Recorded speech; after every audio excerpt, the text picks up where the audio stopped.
Unraveling the Intent, Samdi Nimochana. Chapter 2. Then the Bodhisattva Dhammodgata spoke these words. Blessed One, very long ago in ancient times, beyond as many universes as there are grains of sand in 77 Ganges rivers, I was residing in the world Kirtimat of the Tathagata Vishalakirti.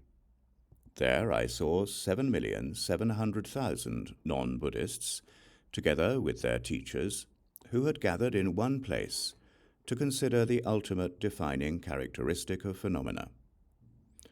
Although they had examined, analyzed, investigated, and considered in detail the ultimate defining characteristic of phenomena, they did not understand it. They had changing opinions, lacked certainty, and were slow-witted as well as argumentative. Insulting one another with harsh words, they became abusive, agitated, unprincipled, and violent.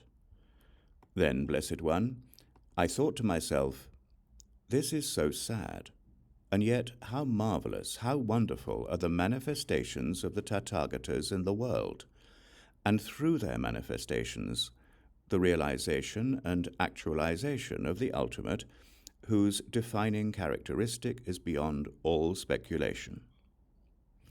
The Blessed One answered to the Bodhisattva Dhammodgata, So it is, Dhammodgata, so it is. I have completely and perfectly awakened to the ultimate characterized as being beyond all speculation. Yet, after I attained complete and perfect awakening, I communicated through words, gave explanations, established distinctions, expressed myself through conventions, and imparted teachings. One might ask why I did this. I have explained that the ultimate is what is cognized by noble beings in a personal and intuitive way, whereas ordinary beings' knowledge, resulting from interacting with one another, belongs to the domain of speculation. Therefore, Dhammodgata, you should know in this way, through this approach, that the ultimate is what is characterized as transcending all speculation. Moreover, Dhammodgata, I have explained that the ultimate represents the domain in which there is no phenomenal appearance, whereas speculation is the domain of phenomenal appearance. Therefore, Dhammodgata, you should know in this way, through this approach, that the ultimate is what is characterized as transcending all speculation. Moreover, Dhammodgata, I have explained that the ultimate is inexpressible, whereas speculation is the domain of verbalization.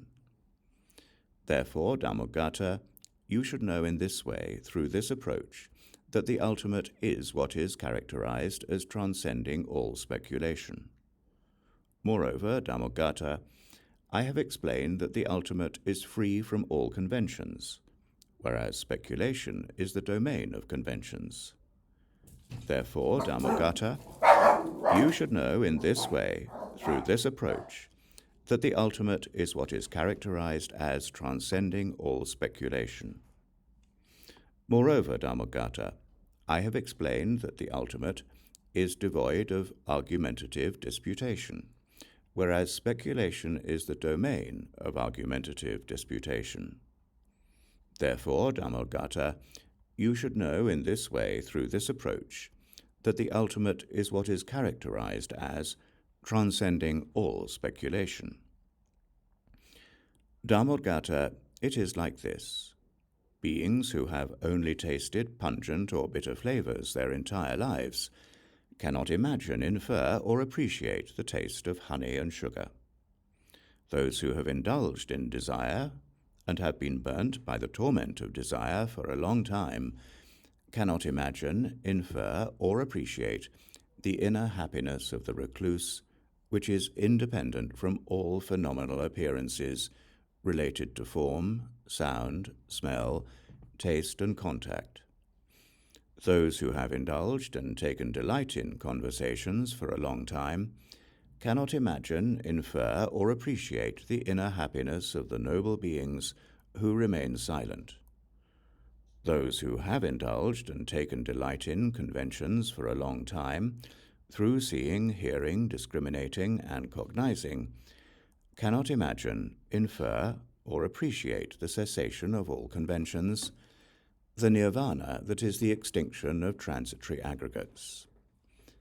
Dharmagata, it is like this. Those who have indulged and taken delight in argumentative disputations for a long time, on account of their attachment to the self, cannot imagine, infer, or appreciate that there is no attachment to the self and no argumentative disputations in Uttara Kuru. Dharmagata, likewise, those who have indulged for a long time in speculation cannot imagine, infer, or appreciate the ultimate, whose defining characteristic transcends all speculation. Then, at that moment, the Blessed One spoke these verses. It is the domain whose characteristic must be intuitively cognized, beyond all expressions, apart from all conventions, and free from argumentative disputations. Such is the ultimate, whose characteristic transcends all speculation. This was a chapter of the Bodhisattva Dharmagata, the second chapter.